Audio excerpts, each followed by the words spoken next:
What's up, fellow gamers? Phreak here. I'm the design lead of Summoners Rift Team's live pod. And let's talk about patch 14.8. I don't know if it's coming through or not. I am pretty tired. I didn't sleep very well last night, but I like talking about League of Legends. I love this game, and so I want to talk about it anyway. Let's go. Hopefully we do a pretty good job here. Hopefully there's no weird mic issues. I don't know why it's happening. I do. The mic cord is really shoddy for some reason. I've got to replace it. Anyway, let's talk about patch 14.8, all right? There are some bangers here. First off, this is the MSI patch. The Midseason Invitational is being played on this patch. In full honesty, we are doing balance changes because of pro play in this patch. We try not to for the rest of the year, but in this case, we're doing several changes that maybe aren't required for solo queue. I tried to draw the line at, like, this change is clearly bad for the game. Ultimately, right, this is under my authority. It's all under my watch. Things don't ship unless I more or less say so, I guess is the way of phrasing it. That sounds bigger than it really is, but ultimately, like, yes, literally part of my job is what's going into the MSI patch and how we do balance, right? Regardless, the point here is to say that, yes, we are going to do balance because of pro play. This means that champions who deserved it more for solo queue got, you know, prioritized underneath champs for doing stuff for pro play. In any given case, something we were buffing here for pro play is something that I thought had room to be buffed for solo queue. Now, in a lot of these cases, it was like, well, we can give them like 0.5% or 0.75%. Like, that's how much win rate budget I think we have. And in some of these cases, it was like, is it really worth buffing Gwen by 0.5% win rate if that's how much budget we have? Is that really going to move the needle? Is that worth being in the patch notes? And so in a lot of those cases, we're like, actually, you know what? It's not worth it. We're not going to do it. So you may have seen the preview posted on Monday evening from Froxon. There are fewer changes than was in that post because we cut some things from the patch that was like, well, we're not willing to give them that much extra power or whatever, so we're gonna do this. It's, in general, vaguely speaking, yes, we're going to do pro balance, but I don't think we try to do any of this at the expense of the regular game. That said, there are some risks in this patch, and we might have to, move back on stuff if it doesn't go correctly. I also want to talk about how busy we've been on SRT and on live in particular. As I mentioned a couple of times, I split between a third and half my time on Scarner for the last month and a half. I don't expect to spend nearly remotely half my time on Scarner anymore, though there are some things to fix up and clean up and whatnot. I will still spend some time on him to make sure he's in the best state he can be. Additionally, now that we've announced that Arena is coming back, one of our other live designers has been splitting half his time on Arena, as last time Arena went out, he was the literally rank 1 player in Gladiator for a while, and so he's doing game balance for Arena for the next time it's coming out. And so a lot of his time has been taken up with doing that, right? So as SRT, it seems like we're going to be doing this kind of thing a little bit, helping out other teams when it makes sense. We tend to be the highest solo queue MMR designers on League of Legends. That just tends to be where SRT designers end up, and the places we kind of self-select. All this to say that, like, some amount of people getting pulled off and back on and whatnot is probably going to keep happening. That said, we want to make sure we have... This is going into details that don't matter.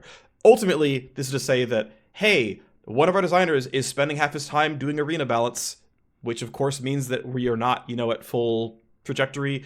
That's just how it goes. I get some of my time back because I'm not full-time or half-time on Scarner. Anyway, we've been fairly busy. I was actually out last week visiting family. I'm back, so my individual contributions to this patch are lower because I lost 5 working days because I was out doing stuff. So we've been busy, right? And not all that's been on League of Legends, the live game, because there's other stuff going on. Ultimately, I think we could have had larger changes and more changes so far this year from live if we didn't have other projects going on. Regardless, that's happened. I think in every one of these cases, it was worth doing. Having a literal rank 1 player chipping in on arena balance is a very good idea. Making sure we had the design bandwidth to ship Scarner with fewer bugs and better gameplay quality, that's worth it, right? So ultimately, I think these were like the right choices being made. But hey, in the goals of transparency, we've been busy on the design side here from the live pod. All right, anyway, let's get into what's going on here, which is, of course, I did not record a patch rundown last week. As I mentioned, I was out. We can do a couple of quick highlights over how the last patch went. Of course, Scarner came out. As of Monday morning, looking at the data, his pick rate and his win rate combined to every jungler being up about 0.75% of win rate. So any one's win rate you look at, that would have been inflated by Scarner being weak / people not being very good at him. As I mentioned in the Scarner preview video, we expected to give him around a 42 to 44% win rate day one. I think we didn't hit that. He was in the 30s, like I think 39 if I recall correctly. I don't remember exactly. We micropatch buffed him. Ultimately, where we are now is Scarner top is OP. Scarner jungle is... I actually don't think Scarner jungle is actually weak right now. I think there are things that don't feel very good on him, and we can do some very meaningful feels increases. But ultimately, I don't think Scarner is actually weak, which means that though I think this patch is going to increase his win rate, at some point we will have to nerf Scarner. That's fine. That's, I think, pretty expected. I have believed for a while we should launch things understanding that players will not know how to play them, and thus they will be theoretically overtuned. And then as players get better at them, we take down the power level, in concert with players getting higher mastery on the champions. The rationale in my mind is that way your teammates don't get trolled by you being really, really bad at a balanced champion. Instead, you're bad at a slightly overpowered champion, and that compensates for the fact that you're bad at the champion on, week one or whatever. Anyway, also say there has been some win rate inflation on every other jungler because Scarner was bad, or people were bad at him, really. He was low win rate and relatively popular. We, of course, did a micropatch buff, which did some mana cost stuff, as well as overall... just make him a little bit nicer in jungle. There's still a lot of room to go. One thing I want to point out is, he is doing too much. He's doing too well on top compared to his power in jungle. I also want to point out that he's gaining around 0.5 to 0.7% win rate by day in jungle, and around 0.3 to 0.5 per day in top lane. So if we extrapolate that for the next 7 days, so the patch comes out, that's another 3% or so in the jungle and another 2% or so in top lane, which is why, again, I'm kind of worried about his actual power level. That said, I expect a lot of that win rate growth is players moving over to correct builds. Scarner is in a unique state where he's actually good with Heartsteel in the jungle, which is surprising, but seems to be true. Additionally, WMAX is very, very good in Scarner top lane, and I assume some level of his win rate growth is players adopting the correct, the most performant skill order over Qmax. And so, of course, there are a lot of changes. We'll talk about Scarner changes later on in the video, but how he launched... not as strong as we wanted him to launch, not as performant as we wanted him to. That said, we expected him to be a high mastery champion. This appears to be the case, that there's a lot of win rate gain by day. We put in Olaf jungle changes. They were neutral to top lane. He landed about 48 point something in jungle, so we can give him a little bit more. That seems fine. Sylas jungle landed a little bit weaker, still neutral for mid lane, a little bit negative or neutral for support. I mean, it should have been neutral. I guess he lost his FX power, right? So he lost some power in support. But 46 point something in jungle. I don't think Sylas needs to be anywhere above like 49.0 in jungle. I think if Sylas jungle is like 48.7, that is a completely reasonable win rate for Sylas jungle to be at. I don't think Olaf needs to be above 50 either. I think Olaf at like 49.5 is a completely reasonable jungler. We'll see. That's not like directly exactly our win rate goals with these changes, but we have a very easy Sylas buff lever, which is going harder on the Q monster mod. We have an Olaf Q monster mod going up here as well. And so with that kind of stuff, at some point, it's been mentioned a couple times, still want to do some fighter updates to Sylas to make it a little tankier. That's still down the line, though. I can't give that to you right now. Rek'Sai changes landed pretty well. She's still about 51 in jungle. Keep in mind, though, that is counting the 0.75 win rate inflation. I mean, to be fair, so is Olaf and Sylas, right? But Rek'Sai is about 51 in the jungle, counting the Scarner win rate inflation, and around 49x in top lane. So we managed to land the changes pretty much perfectly. I think Rek'Sai being 49x win rate is, if this wasn't clear, in top lane is reasonable. If players want to play a 49.5% win rate Rek'Sai, that's a viable champion, right? That's completely reasonable. If you want to play her, she's there for you. I suspect she won't be all that popular because tanks just aren't that popular. Rek'Sai top is basically played as a tank. Rek'Sai jungle is still played mostly AD, which is good. What's nice is we actually have seen some Rek'Sai jungle play. There was a Rek'Sai jungle game from the LEC over the weekend, which was kind of part of the goals. Is I'm pretty sure we can tune Rek'Sai to the point where she has the appropriate gold scaling to be a normal like fighter in jungle in solo queue, and then have low enough gold scaling or acceptable enough tank builds that she has an acceptable tank build to see pro play. And that, yeah, her pro play build is not gonna be your solo queue build, but like right now pro play is low econ jungle, solo queue has been always been high econ jungle 1v9, and Rek'Sai can live in both worlds. that was intentional. That was the way I tried to tune her, and we're there, right? Which is I'm really happy about that without having to do any really significant tuning to her gold scaling. We appear to be in a spot where Rek'Sai is a viable pro jungler and a viable to maybe slightly too strong solo queue jungler, and I'm really happy about that. So Rek'Sai, as far as I can tell, is back, and that's awesome. I'm super happy about this. We had a suite of changes to supports. Nami is around 53% win rate. Sona is 52.x. These champions have more than a like 0.25% ban rate. As I said several times, a lot of enchanters, especially when they're more defensive, just don't eat ban rate. Actually, it's worth noting that like in high MMR, outside of NA, Melio still has a higher ban rate than Janna, despite Janna being clearly a much more powerful champion. It's just kind of interesting seeing the kind of things people actually ban. Melio is actually a high ban rate enchanter. He's, I think, literally the highest. Regardless, Nami and Sona are eating well. They have really high win rates. They're doing quite well on Dreammaker. They are more popular. By them existing, the game gets less bursty because you're playing Nami and not Zyra or Pyke, and players don't mind playing against them because they don't get any ban rate despite being clearly performant champions. I want to be clear, I'm not calling them overpowered, I'm calling them performant. They certainly win more than half their games. That isn't necessarily a problem. Taric also wins more than half his games. No one cares about that, right? Braum wins more than half his games. I think some people actually say that Braum is one of the stronger champions, and they'll believe that, but like, again, win rate is not power, win rate is not perception of power, win rate is not frustration of playing against.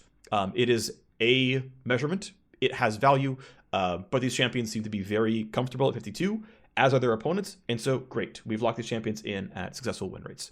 Zazek's nerfs, we were actually hoping for closer to like legitimately like 2% of win rate down, and we just like buffed Xerath and Vel'Koz if they needed it. But it looks like across all mages, it was about 0.75% win rate down.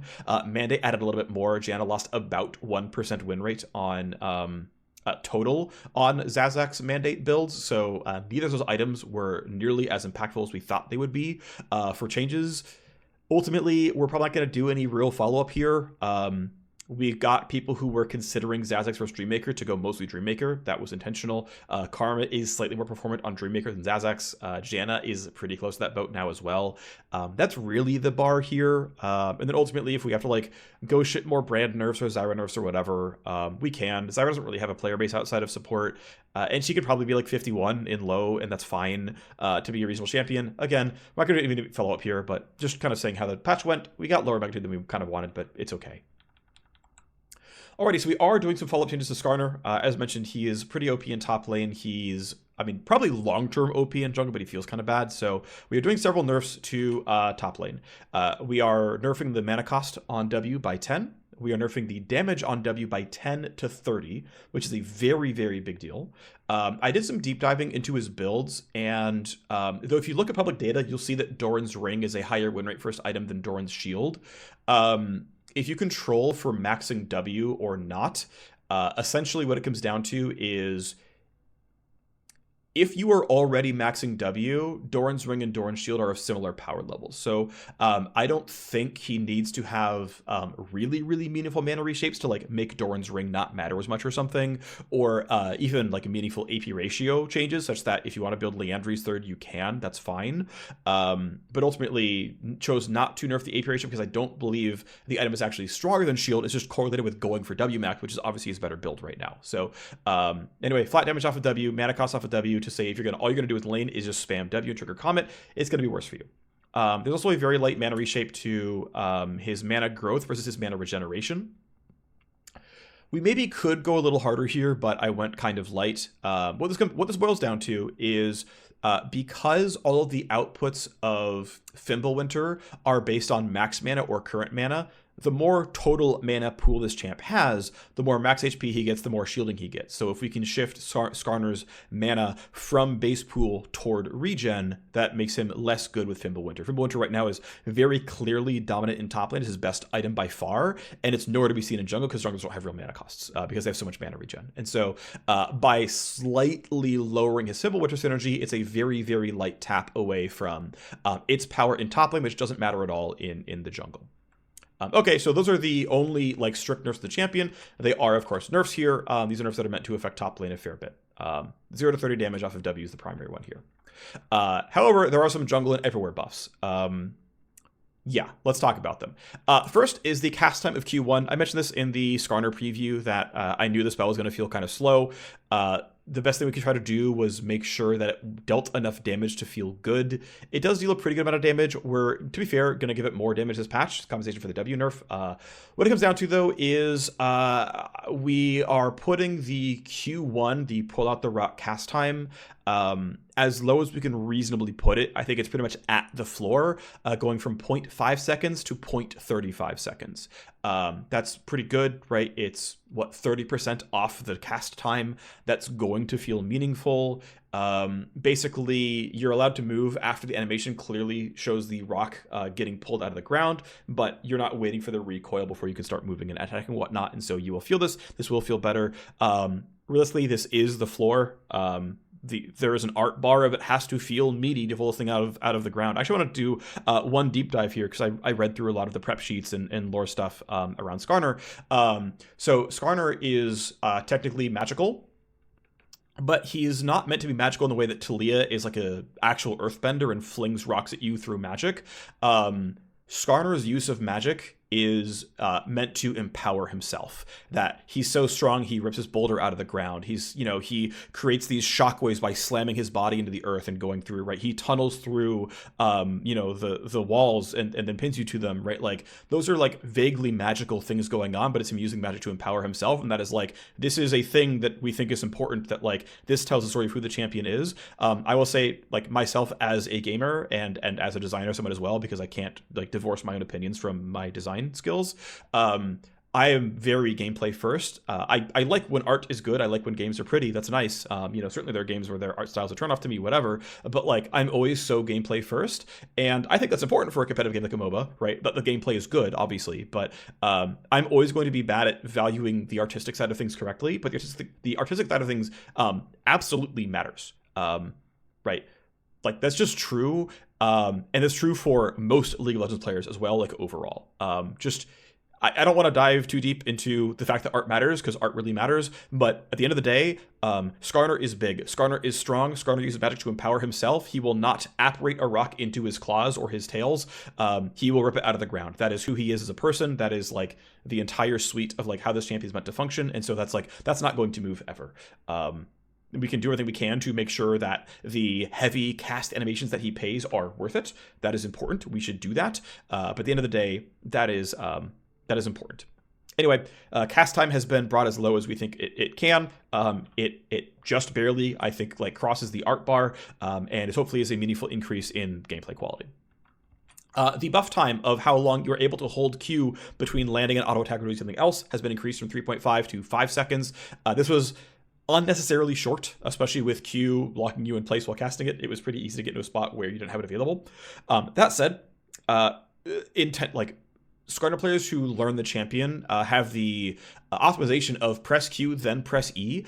E fully resets, or I should say like functionally fully pauses your timer on Q. So pulling Q out of a wall and then starting E right away gives you functionally the full buff time on Q as your combat starts without having to play the cast animation, because you use the cast animation in Fog of War and you lose no time by using E as the refund. So that is an observation that you can always do to get around this. It's now even more lenient because of the buff time. Ultimately, this should mean that there's a lot more space for him to be able to press Q out of combat, not have to do it in the heat of like, this third of a second that I'm losing here is not going to matter as much. That observation will always be true. Intentionally, this thing starts cooldown when you rip the rock out, because I don't want the incentive to be huck the rock to start your cooldown. I want the incentive to be hold a rock as much as possible and throw it away if you have to at the end, because it's going to time out or you can't get an auto attack off. But otherwise, I don't want the incentive to be throwing it away, which means the incentive is pre-cast it. I think it's a better incentive overall. It's harder to learn a little bit, but I think that's fine. The recast time between pressing Q1 and Q2 has been shortened from 0.75 to 0.5. Combined with the cast time itself going from 0.5 to 0.35, this means you're going from 1.25 to 0.85 seconds between pressing Q1 and being able to press Q2. It's a pretty meaningful increase there. The reason there was a cooldown at all is to get around the like mashing Q cases and then throwing it accidentally. I think a quarter second would be too short and make it too easy to mash and get out of it. Even though you can make the case that just get good forehead, I don't think it's a good argument. I think the game should be friendly to its players, and there's a time and place for just get good, and that's like, here's Azir, he's hard to play, get good. But like, my kid is fighting me, but inputs are fighting me, usually not reasonable. So I don't think this will go anywhere below like 0.3 or something. Like, I can see it going below 0.5, but it'll feel nicer to be able to rip the rock out and then more quickly be able to throw it. While still not giving you in this weird like double cast scenario where you can kind of screw yourself over. As mentioned, we are increasing the Q damage. Of course, W is losing some damage. Scarner is, I think, bottom 25% in terms of damage dealers in the jungle. That is good. If Scarner can be a popular, satisfying champion as a low total damage champion, he does more than like Sejuani, right? But like less than Zac. Of course, Zac does a lot of damage. Regardless, right? He's like bottom quarter, right? So if Zac can be a satisfying, fun, fulfilling, popular champion without dealing a bunch of damage, that's great. Like, I really want that. I really want there to be a variety of experiences, and one of those indices of variety is damage output. And so, that said, we are taking damage out of W and adding it to Q. That should be neutral-ish in terms of total damage output, but it should mean that more of his power is in this. It's, goes into a 7-second cooldown relatively early into the game by level 9. So we'll see what this all turns into, but it's a base damage increase of 0 to 20 per hit. And it's an AD ratio buff from 40% bonus AD to 60% bonus AD, which is a really big deal because it's the only AD ratio in the kit and has been increased by half. It's 1.5x. So that's be a pretty big deal. Right now, adaptive force shards are wrong. Obviously, the only good adaptive force you can build is ability power because it's so good on the W. I was worried about Titanic Sterix or Titanic Shojin or Shojin Sterix, whatever, being too good. Data indicates that is clearly not the case, and so we're taking a pretty big swing and saying, yes, you're allowed to go alt build AD Skarner, go have fun. It's going into the queue, it's going into the skill, the test, the variety of you having to be in melee range, and that by itself creates variance. That's where the damage is. That's where I want it to be. I want it to be in sustained damage, not in burst. That's why there's no like big bonus AD ratio on Q damage on the throw, I should say. It's why you don't have a lot of control over E damage because it mostly just scales off of you leveling up. You don't really grow it that hard. Not intentionally anyway. You just get it by leveling up for the most part. So that's where I want the damage to be. It's where the damage seems to be, which is good. Anyway, that's kind of the point there. And then as they make good on the W cost going up by 10, the Q cost is going down by 10. So in cases where you are just kind of pressing Q and W on cooldown to be a jungler, you're not really gaining or losing much. By the time your Q is like rank 3, you would press more Qs than Ws. In fact, I think no matter what, you're going to press more Qs than Ws because it's just the way the cooldown shaping works. You can pretty much always press Q on cooldown. You can't always press W on cooldown based on how you're hitting your camps. So I expect this to be slightly more lenient mana cost for the jungle and more stringent mana cost for top lane, just overall. So that is the suite of changes, right? It's a lot of feels with some power impact and then kind of a power reshape away from W and into Q. This is hopefully going to take away some top lane power. Another thing actually is there's a bunch of rec item and rec rune updates. As I mentioned, this champ actually does well on Heartsteel. So it's removing Iceborne Gauntlet and adding Heartsteel to his like first page of recommended jungle items. It's also moving around his recommended rune pages and removing his second phase rush page and turning that into a grasp in the jungle page. Statistically, both grasp and Aftershock are actually quite performant in jungle, much more so than Conquer and Phase Rush. Now, some of that is that he should have been going Resolve Secondary the whole time. So this is ultimately on me. I never changed the recommended rune pages from what they were when the other designer had implemented them way back when. I didn't really know what his recommended rune pages were really supposed to be. Honestly, I don't think any of us really expected Aftershock or Grasp to be that good on him. Grasp is often bad on junglers, and Aftershock is, kind of relies on E and R, and those aren't super reliable. It's not like Sejuani where your Q is kind of guaranteed and your E is kind of guaranteed. But ultimately, turns out he's really good on those runes. So, anyway, he has a Grasp primary rune, which goes into Inspiration, Free Boots, and Approach Velocity, because his W is so good with Approach Velocity. I edited the Conquer and Phase Rush rune pages to move into Resolve Secondary and going Conditioning Overgrowth as just the default tank options, and also updated the stat chart recommendations to Adaptive Force, Scaling Health. One of the bits of feedback I saw that people said about Skarner was that he felt very, very squishy. And that was true because mostly when you see and play a tank jungler, they're running tanky stat shards and they're running a tanky page. There is some like Dark Harvest Poppy out there and whatnot, sure, but like for the most part, right, what's Sejuani doing? She's running Aftershock, for the most part, right? And so basically re-adding that and being like, oh, even if you are going to play Phase Rush Skarner again, if you're going to take the default page, you're going to have condition, you're going to have overgrowth, you're going to have double scaling health instead of only one scaling health, and it's going to make you much tankier at a baseline. Because we ran a bunch of static analysis, a bunch of math on like his stats, his abilities, their cooldowns, their potency at, you know, a level 3 fight, at level 6, at level 11, at 3 items, at 4, you know, whatever. And it's like, he should be like normal durability. He should be like, you know, under the heavy tanks like Cyan and Ornn, but like pretty close to the Poppies of the world. We're like pretty sure he's going to be around there. And it's like, oh, we overlooked the difference in rune pages, which is an oversight, right? Like, that's on me. Ultimately, it's my responsibility, and that was a failing. So updating the rune pages so that they're better. We think that's going to do actually a lot for win rate gain. There's like literally a 5% win rate delta between people who run the recommended rune page of Conqueror and people who are opting in and building their own rune page of Grasp. Now, some of that is people who learned how to play Skarner are doing that page now, and some of that win rate gain is people are better. But a lot of that win rate gain is just, it's actually just better. So we'll try it out, right? We'll see what it looks like once it's a recommendation, once the other pages go into Resolve Secondary, but we think there's going to be a lot of win rate gain off of getting the recommended build into a better state here. All right, next couple of big things. There is a set of changes to Mordekaiser. So the overall problem statements for me with Mordekaiser are that he is very low MMR skewed and he is low MMR skewed, and high MMR Mordekaiser players feel bad because their champion is very unreliable. And that is true. That basically, if you're carrying as Mordekaiser, you can't finish carrying the game in high levels of play because good players buy a QSS and good players can dodge your E. And so there is a pretty heavy swing here of flattening out Mordekaiser's MMR skew. So the easy stuff is we're buffing ranks 1 through 4 of Q's cooldown, which any early game buff tends to be elite skewed. We're also flatly nerfing E's damage by a little bit. E as a portion of Mordekaiser's damage is larger in lower MMRs than high. And so these changes by themselves would probably walk back of the like roughly 2% win rate delta between low and high MMR. Would probably walk it back by like 0.5 to 0.8%, which is not nothing, but like doesn't flatten out. I don't think it has to be flattened out like entirely, but like it's progress, which is a good thing. The really big thing, though, is we are going ahead and trying out making his R uncleansable. There is absolutely some risk here, and there's especially some risk because it's the MSI patch, and there is some chance that Mordekaiser is going to be permabanned because there's just no counterplay. I think that is probably not true, that there is no counterplay, but I could be wrong, and this could be a miserable experience for everyone. That is possible. I don't think it's true, but it's possible, right? So there's a couple of worlds here. So one, let's talk about what's actually happening here.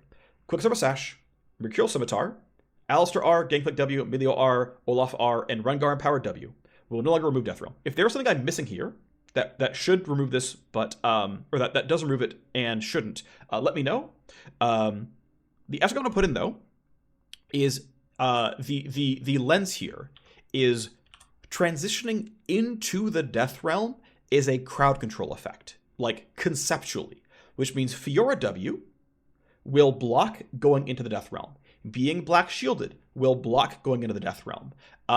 Already being under the effects of Olaf R will block going into the Death Realm. But if you are in the Death Realm, you do not get broken out by eating oranges, you do not get broken out by Milio ult, you do not get broken out by then entering Ragnarok, you do not get broken out by Rengar doing this thing. So there are 5 champions whose matchup interactions are getting flipped, and there are a bunch of champions who can no longer buy Quicksilver Sash to escape from Mordekaiser R. Again, there is some risk here. This is scary. However, the supposition here is that it is worth it. It is worth at least taking the risk. I actually believe we should be willing to try this for Malzahar and Warwick as well. That Quicksilver Sash can be Summoner Spell Cleanse, congratulations, but you know what? It's no longer going to break Champions Ultimates, outside of cases where it makes sense because it's like, this is a normal stun. It's just Nautilus R or Leona R. Cleanse works against it. That's fine. And that's just like, okay here. That's not happening this patch. It's not happening next patch. It's something that I think we should try down the line. Okay, great. But hey, your ult does its job. I think it's something we can try to do. Anyway, let's say, what do I want to say here that I haven't already said that is worth saying? This gives Mordekaiser a lot more reliability in the late game. This actually does one very scary thing, which is it allows him to shut off the enemy jungler when going for a smite fight against Baron or Dragon or whatever. Obviously, we have seen cases of, you know, Callista plus X, or just Rel literally exists up until the patch that's currently live right now. And you try to time your smite with the thing, right? Cho'Gath R plus smite, Nunu Q plus smite. There are plenty of smite combos that are really hard to beat. But they are hard to beat, not impossible to beat, and people will fail this all the time. Mordekaiser R is almost impossible to fail. Now that said, again, being unstoppable breaks this. So if you are Hecarim and you fly in with ulti, Mordekaiser cannot prevent you from, you know, cannot break your smite, right? But if you don't have unstoppability or a spell shield or a way to turn invisible or some other way to dodge this Mordekaiser, if someone can't stun him or whatever, then yes, he can guarantee smite for his team. That is some power, especially in pro play where the game is very centered around objectives. That's going to require the enemy team be more proactive. They are not allowed to smite fight the Mordekaiser. They have to fight the Mordekaiser team early. This matters, right? This is a thing. This is very relevant. We'll see what happens. Also, he can just go kidnap the enemy AD carry. Saber has to learn to spell shoot at the right time, or he just says, XD Lamau, you're playing, I don't know, Kai'Sa, and I'm going to try to stat check you. I think Kai'Sa's going to have a reasonable time fighting the Mordekaiser, personally, but we'll see what happens. Jinx is probably a little screwed. MF is very screwed in this matchup, in this sort of, you know, example. I think the true impact, though, is not going to be that large in terms of actual power impact. There will be the feeling of hopelessness of, oh my gosh, I can't counter him with QSS, whatever will I do? It's like, well, both AD and AP champs have access to a spell shield item. You can get a Banshees or an Edge of Night potentially if you're really that worried, and these items aren't really that big. They're not really any worse than QSS, so like, you know, all these tools still do exist, right, where you can get away from the spell regardless. At the end of the day, we'll see what happens, right? As I mentioned, there is some risk here. Ultimately, the reason to do it, to just kind of sum up everything, is this makes Mordekaiser way more fun to play because your ult doesn't just get turned off. That's what it comes down to, is he has an ultimate that just gets to function. And I think that is worth trying to rebalance him. But if at the end of the day, if Mordekaiser has to have a 47% win rate to have a reasonable ban rate because people think they can't outplay Mordekaiser, we'll just go back on this, right? Like, the point here is to serve Mordekaiser players, and if the result of having to balance Mordekaiser around this is that Mordekaiser has to suck, that does not serve Mordekaiser players. And so I want to be really clear that we are willing to revert this if the end result is very bad for Mord players. So that is the promise that I will make. We'll give it some time to play out, but hey, that's both sides of this, okay? There are some systems changes going in. So we are buffing Void Grubs in time for the MSI patch. We are changing the spawn timer from 5 minutes to 6 minutes. We are not changing the respawn timer away from a 4 minutes since last killed. We tried various versions. We tried 3 minutes. I believe we also tried 5 minutes. And ultimately, the best version was a 4-minute respawn. Desyncing this to 6 minutes allows it to be very guaranteed that your soul laners will be level 6 in time for this fight. It also means you don't have to hyper-optimize trying to be level 5 in a jungler. It's going to be pretty trivial. That will do a lot for like the hyper clears like Hecarim versus regular champions like Volibear who can't do that kind of a path. And it also guarantees that like if you want to go for 6-minute grubs, the solos will be 6, the jungler will not be, the bot lane will not be. Mid and top have a lot more say over how Void Grubs go. This is directly more agency to specifically mid and top because their level 6 power spikes are basically guaranteed unless you hard dumpster them in lane. And then the actual value of Void Grubs is going up. Their DPS is going up by 25%, no, by 33%, I think. And their spawn rate, if you can get 4 Void Grubs, you spawn a Void Mite, which means the enemy jungler just poaching 1 grub per spawn no longer stops Void Mites from spawning, which is a pretty big deal. I think it's good that you get a meaningful gain, right? You get something nice by poaching 1 and getting a steal and feeling good about it and, you know, taking a little incremental gain and whatever. That's great. But going forward at 2 is going to spawn a Void Mite now. And that's, I think, really meaningful for the feels of like, now we still won the grub objective. We get mites and you don't, I think is really powerful psychologically. And so, yeah, ultimately Void Grubs are kind of weak. This is a pretty big buff, right? Again, 33% more damage on the buff. And a lot of the time going forward too will now spawn you a grub, which is meaningful as well. But it also then, because it's more valuable, again, means that top laners and mid laners have much more say over how the Void Grubs go. It also means that as a support, you don't want to do like the 4:30 recall and to go walk top lane. You want to wait another minute, and it might mean that you're going to stay and fight for Dragon, and it means that a lot of the game pacing stuff changes, which is pretty relevant for solo queue, as well as relevant for pro play. Also, we are changing Baron damage. We are increasing the amount of damage that Baron deals in his special attacks. One thing that ended up happening in the There's Now 3 Baron Pits update is the new special attacks on Baron are a little weak. If we make Baron do too much damage, this gets scary, and it's hard to end games. Because if Baron frags your team, you can't take Baron. That's not a good thing. But also, these are things that you can dodge if you pay attention and are good at League of Legends and look at the markers on the ground. So, at least in high levels play, you shouldn't be dying to Baron any more than before because these are all dodgeable mechanics. Regardless, Baron's going to do much damage because he's just doing less than we think he should be. So then we're going to go to champion changes. First, it's nerfs, then our buffs. We are nerfing Azir for the second time. Ultimately, trying to find some way to unbind grasp and fleet footwork on him and have him get like reduced healing, even though he's getting like normal ranged champion healing when autoing minions the same way that Tristana gets healing on fleet. I mean, honestly, I think fleet is actually just kind of overpowered, but just in general, but people don't tend to run it. It's like Azir players are the only players who realize like fleet is really good, and no one else like realizes this rune is cracked. But at least for the champions, like, you know, Akali players know that fleet is good, but like either way, right, this is the fault that happens when you can apply on head effects with W, is he's really good at fleet, he's really good at grasp. I don't think we should rein in his range much. I don't think that's correct. I mean, maybe we can do a little bit here, but that's a little testy. Regardless, outside of special casings interaction with runes, which feels really inelegant, which like is maybe okay, but I don't love it. Ultimately, like, yeah, 2/3 of Azir players at least are running fleet or grasp. Like, it's a rune that he runs. It gives him sustain. It gives him the ability to play up in lane. It's not the end of the world that he really likes his on-hit effect runes. It's not the sickest, but like, it's okay. At the end of the day, though, right, this guy just is really, really safe because he has grasp and fleet, and those are really good runes. And so we're nerfing his health regen because that's what he's functionally getting by going grasp and fleet. He's got plenty of late game damage already. We know last time we nerfed his base health regen by 2, it was 0.67% win rate. We're nerfing it by another 2.5 or 3 or something. It's getting nerfed by another 1.5, so it's going to give, you know, another little bit of win rate there. And we're also nerfing his W damage by 0 to 8. This is aimed at his early game, right? This is aimed at levels, you know, 4, 5, 6, 7, 8, 9, and then it's going to, you know, carry on onwards. So it's going to affect his relatively early laning phases. This will affect his ability to push a bit. It'll affect his ability to trade a bit because he is autoing every single time. If he's not relying on Conqueror for bonus AP for more damage, right? If he's not using a damage rune, well, his base damages are lower, right? This is quite literally a base damage nerf to Azir, which means tank builds are disproportionately weaker than AP builds. So things like Conqueror, things like going for 3 AP items instead of going for like a Abyssal Mask or a Frozen Heart. I'm not saying this like completely kills tank builds, right? We can get to a world where we can further nerf Azir's level scaling and give him more AP ratios to say, no, you really, really, really just aren't getting damage if you don't build AP. That is doable at some other point in time if you want to really like push the builds around.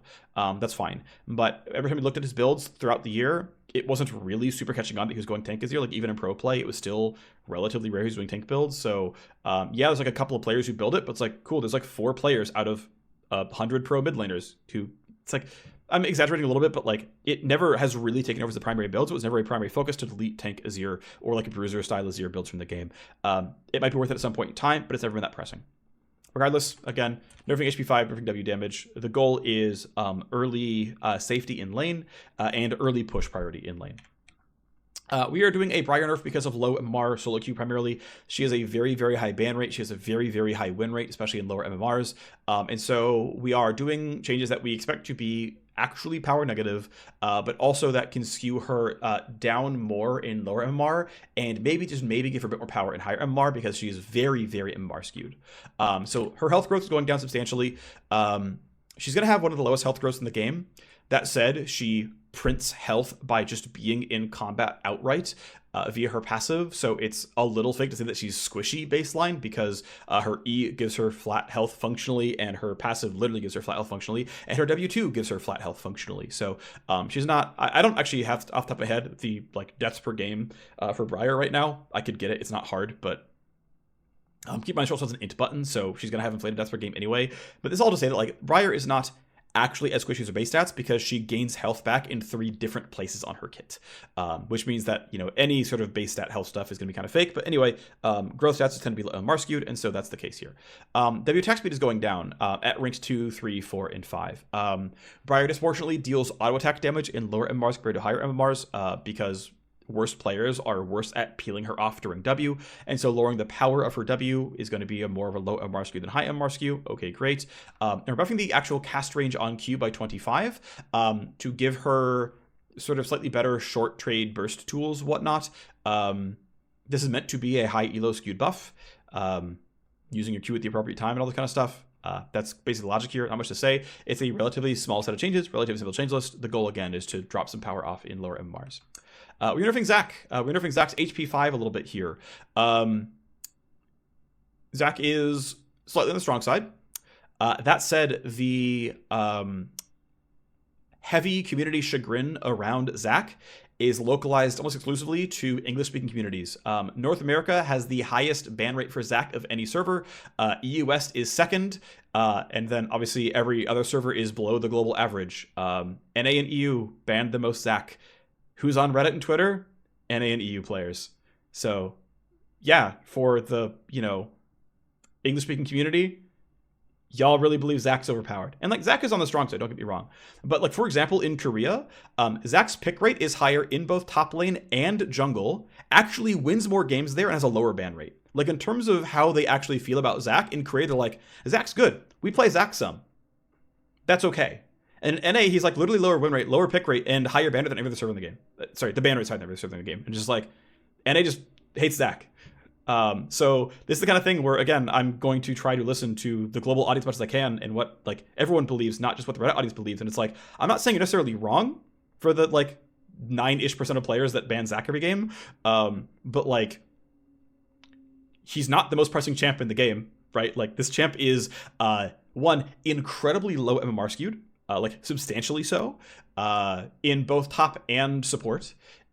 He's, again, only a real ban rate problem in NA, and then he's kind of got a ban rate in EU, but it's not even that high. And it's just okay, well, yeah, we should do something here, right? That's fine, but yeah, he's not as pressing as I think people believe he is. Again, worth to nerf. Regardless, the point here is to nerf his base health per 5. This will disproportionately affect, I believe, support and top lane.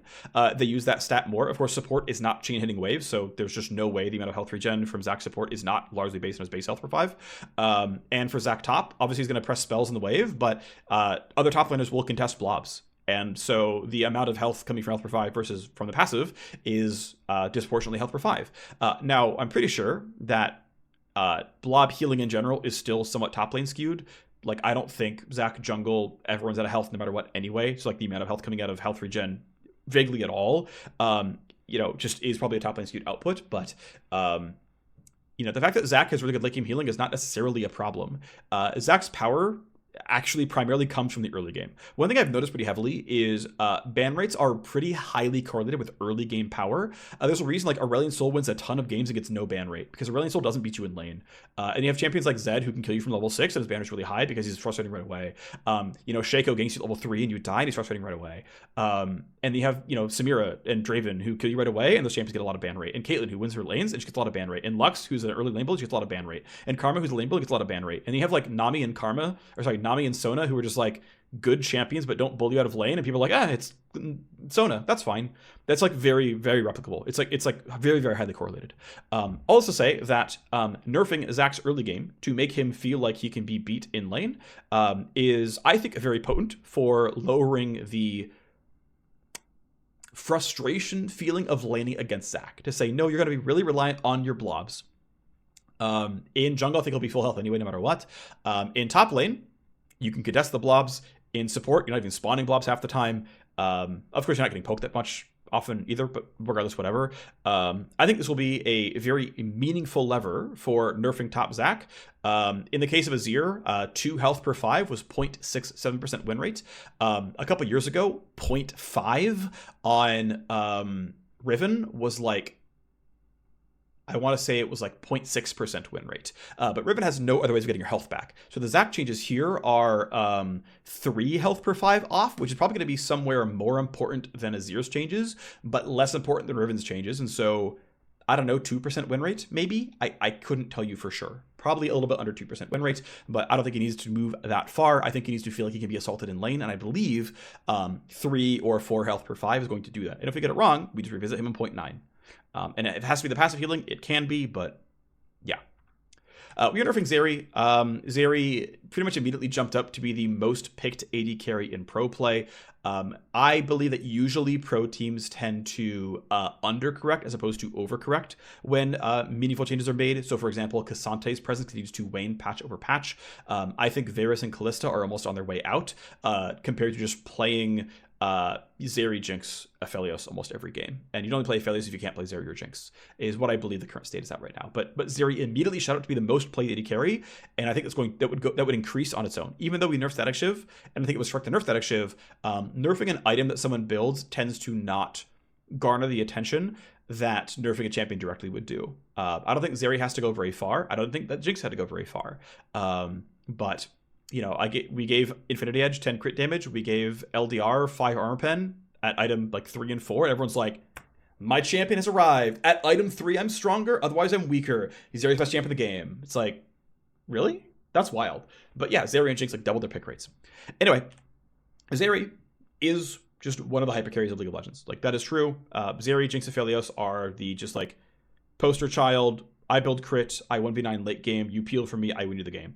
That's what the champions are. That's fine. Okay. They're hyper carries. They are specifically crit, i.e. hyper carries. Zeri goes... actually, Zeri might finally have moved to IE. I haven't checked, actually. I literally haven't looked if Zeri's doing IE or Quick Plays builds right now. I just haven't run against... No, I actually played against a couple on live a couple days ago. I don't remember if she built IE or not. I know she did a lot of damage, but anyway, whatever. Regardless, right? I'm a crit auto attacker is what it is. Anyway, she's going to be that carry. That's going to be true. We are going after early game because this means that if you are good at League of Legends and you can play lane bullies well, you could go try to beat her up because her base health is going to be mediocre and her base armor is low. And so if you're going to go do some Lucian stuff, you're going to do some Draven stuff, do some Kalista stuff, do some Lethality Varus stuff, you should be hopefully able to bully Zeri out of the lane. Hopefully. We'll see. But that's kind of the goal here, right? So a base health nerf just to say you are a little bit more bullyable. This always tends to be a little bit elite skewed, which is where her pick rate and ban rate all are. Okay, great. Move on to the buffs. Akali, we think, has room to have some buffs here. I wouldn't say she's strictly weak. Akali's win rates are relatively low. That said, assassins tend, especially hard to play assassins like Akali, tend to have fairly low win rates. That said, using ban rate and pick rate as indicators of how players perceive her power level to be, neither are very high. We know that buffing Akali, again, I think there is room to buff Akali for solo queue. We also know that pros will play Akali, and that by buffing Akali, we will get some shakeup in the pro meta, and so there are some Akali buffs. It is a very simple change. It is in base health, makes your landing phase a little bit nicer. Okay, whatever. Draven is actually at one of his weakest states. The only skill bracket he's about 50% win rate on is elite, the top 1% of players. For everyone else, he's actually a weak champion. Usually our ceiling is elite ban rate, especially in EOS and Turkey. Draven has like a 75% ban rate in higher MMRs. His global average is like 35% in higher MMRs.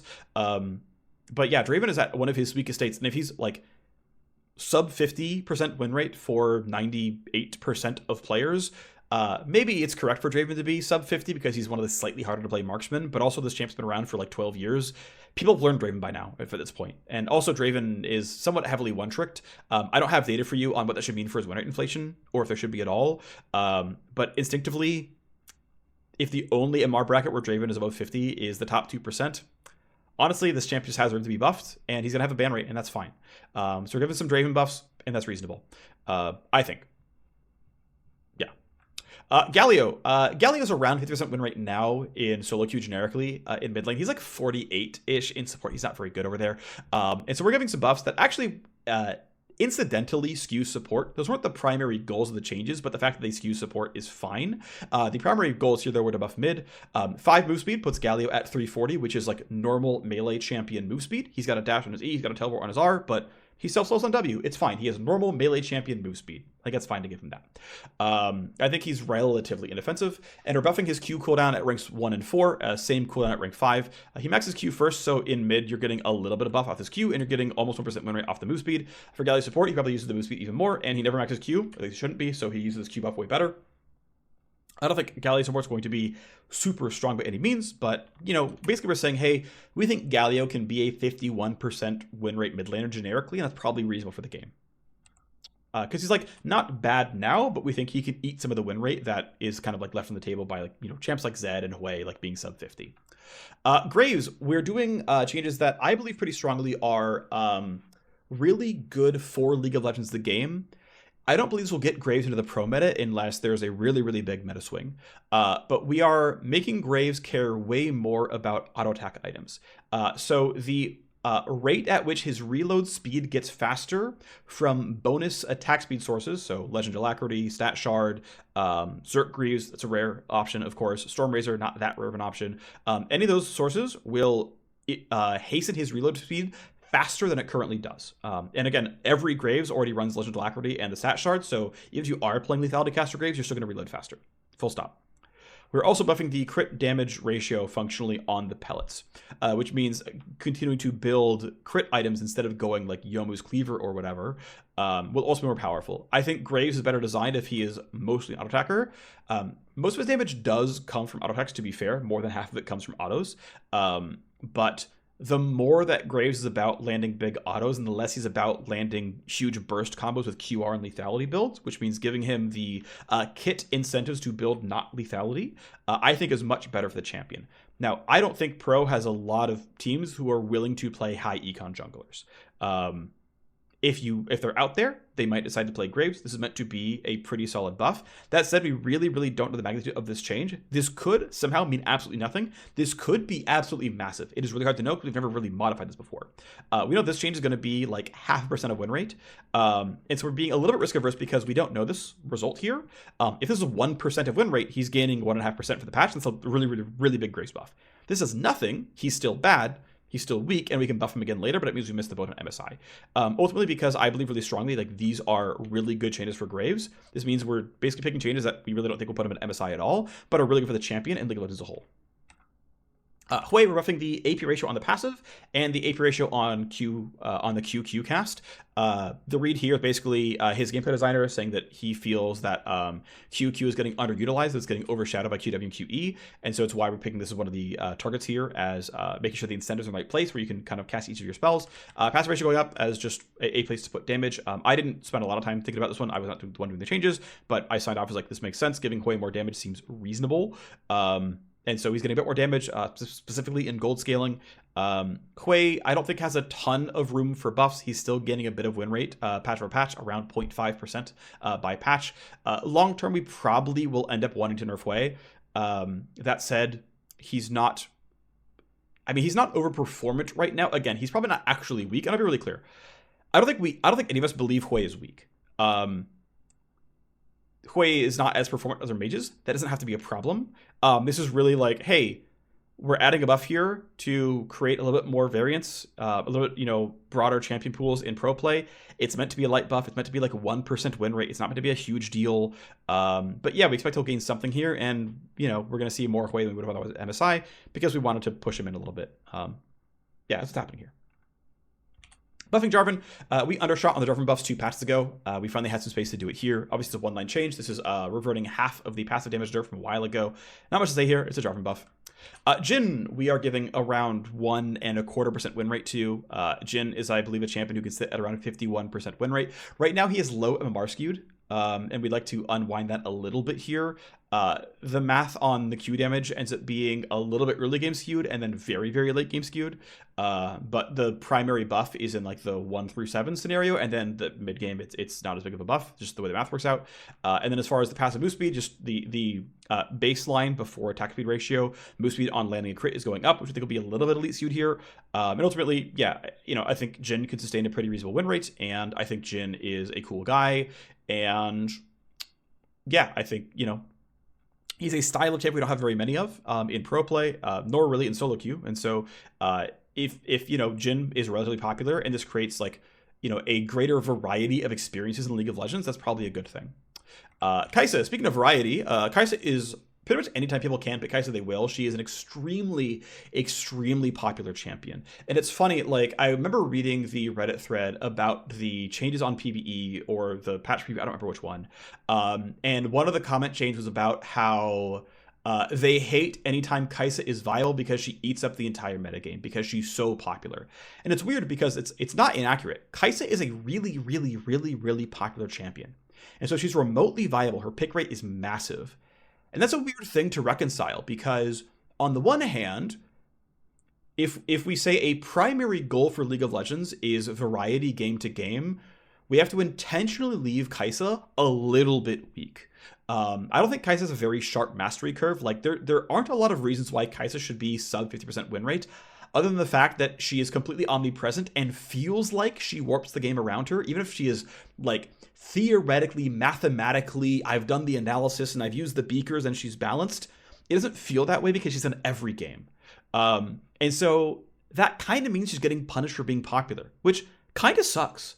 But also the fact that this champion has like a 25% pick rate at like a 48% win rate means like, are Kai'Sa players even mad that they're at 48? Because they're playing her and having fun. So does it really feel like punishment at that point? And maybe it doesn't, but like, it's nothing to reconcile, but it's like, that's probably just true. And it feels kind of gross. Like, it doesn't quite sit right with me, but also I'm just pretty sure it's accurate and just like is how it's gotta be. And that's just kind of true. And so, you know, Kai'Sa at 48 is a very popular champion. Ezreal at 48 is a really popular champion. I think Ezreal is like the most picked champ in League of Legends. Now it's Jinx now, but like before the Jinx or IE buffs, like Ezreal was like a top 3 picked champ in League of Legends. At 48, he's just really popular. People like playing him, and he's like viable enough that he feels pretty good. And also Ezreal has a really, really long tail mastery curve. So like a limit does not mean that Ezreal is weak. It just means that, you know, the average Ezreal player is not 70 games in on Ezreal. And 70 games to Ezreal is more rewarded than anyone else but like Draven or Kalista. So, you know, it just is what it is, right? Doesn't mean a low win rate means the champion's bad, but whatever. Anyway, yeah, we're buffing Kai'Sa specifically in a way that I think makes her more exciting. I am trying pretty hard to make us have unique outputs for each bot laner. So we have the like standard, here's a crit marksman, they you know, they really scale, they really carry. That's Zeri, that's Jinx, that's Aphelios. Okay, fine. Kai'Sa to me is unique in that she's an assassin AD carry. The last time we buffed her, we gave her our ult range. This time we're buffing her, we're buffing the Q damage. Why? Because she gets to show up and help you fight. Some of my favorite memories of playing League with friends is playing Kai'Sa Galio. Galio was our mid laner. I would like W a random backliner, ult the backliner, Galio would ult me, and I would separate the team fight. And it was like really fun. I was engaged. I had a blast playing that kind of play style. But it's like, yeah, that's right. Like, no one else can do that. That is a Kai'Sa only thing. Kai'Sa teleports your backline and presses Q and is an assassin sometimes. No one else can do that. That's way better than she's just another hyper carry, but she builds on hit instead. And it's way better than spam AP poke monster. Oh gosh. And also like, yeah, she is actually flashy, right? She's a really cool pro champion as well. But yeah, ideally it's probably not, you know, W max AP Kai'Sa, and so it's Q's AD ratio. It's our dash distance, which doesn't really matter for a poke build very much, right? So Kai'Sa buff, pretty small one. LeBlanc is around 47 point something% win rate. On Static Shift first, it's 44. There's a little bit of win rate deflation for people still building 80 LeBlanc, and it's trash. AP LeBlanc is around 47, again, and change, which honestly is not even that low for historic LeBlanc. LeBlanc's very commonly been in the 47s and in Pro Jail. So if we can get LeBlanc to like 48 and pro presence, this is a huge win for LeBlanc historically. So we're buffing W cooldown ranks 1 through 4, and we're buffing Q by a flat 5 on both halves of the spell. This means that LeBlanc has pretty significantly early game skewed buffs, which is somewhat pro skewed. It's somewhat elite skewed. I think realistically, you know, giving LeBlanc more... thing is, I'm not sure what to give LeBlanc in total. Like, I'm not sure what the exact right version of LeBlanc looks like. I just don't know. I can't tell you. But at the end of the day, what it comes down to is LeBlanc has some room. She's not in pro. Her solo queue units are pretty bad. But, you know, again, I don't think LeBlanc's kind of champ who at 50 feels like fair to play against. Or, you know, similarly, like I think a LeBlanc at like 48.5 probably doesn't feel weak to play as. She has a lot of agency, a lot of personal control of how the game goes. Olaf is just getting a follow-up monster damage mod. Another 5 to 25 damage getting added to the queue. Sorry, it's 0 to 20 damage getting added to the queue, I believe. Yeah, 0 to 20 damage getting added to the monster mod on Q.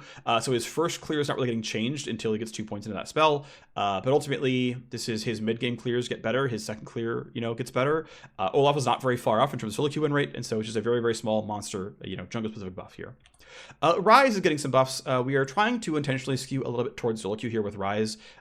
If we skew just pro buffs with Ryze, he just says at 48% win rate and is pro jailed. But if we can get solo queue skewed buffs, we can get him to like 49.5 and some pro presence, and then everyone's kind of happy, I think. So we're trying to give him outputs that we think are kind of like low skilled Ryze player, kind of low MMR skewed, kind of solo queue skewed. And it's like, yeah, if you just like kind of press W whenever, and it's just like a spell in your rotation, and you're just like getting some value, whatever, and you're not optimizing, then here you go. It's a better slow with a lower quality. You just kind of use it, and it's going to be reasonable. If you are hyper optimizing, if it's always EW, the slow percentage doesn't matter at all. You're getting a root instead. If you're always waiting for the right opportunity and you're leaving your W up so you can go for the gank setup, W cooldown doesn't matter. So these are buffs that don't do a whole lot for pro play. I mean, it does something, right? These aren't not buffs. You will see W's for slow. You will see W's just cast because they're just useful trading tools. But this is meant to skew solo queue so that Ryze, fans. He's actually he's not entirely unpopular. He's kind of weak, which is great. Here's some Ryze buffs. He deserves them.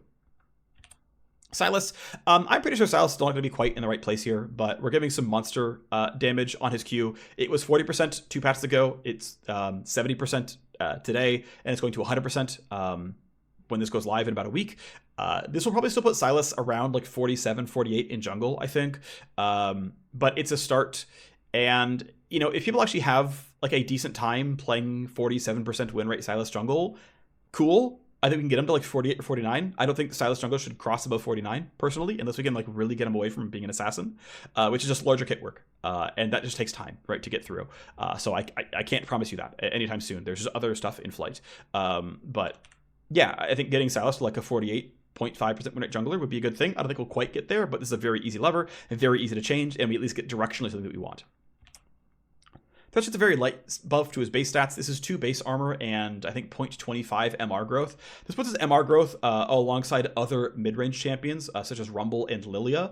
I don't believe it should tend to make champions have below 30 plus 1.3 unless they're like very special exceptions, or above 32 plus 2.05, which is like the baseline high end. That we should try pretty hard to have constraints around how much MR is in the game, because then we can mete out Magic Pen in very obvious and intentional ways and not have substantial variance there.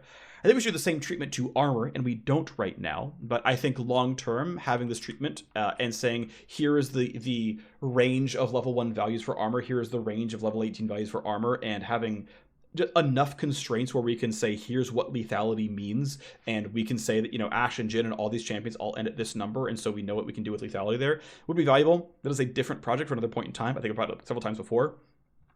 But anyway, it just means that Thresh is in the middle in this constraint of low and high MR, and he's just where a bunch of other mid-range champions are, which is a small buff, but like as Thresh is pseudo melee, I think it's very reasonable to be in that boat, and so he is. That runs down the list of buffs and nerfs on the patch, just over 1 hour. Hopefully you enjoyed this video. I still feel pretty tired. Hopefully it was enjoyable though. Thanks for watching. See you next time. Bye-bye.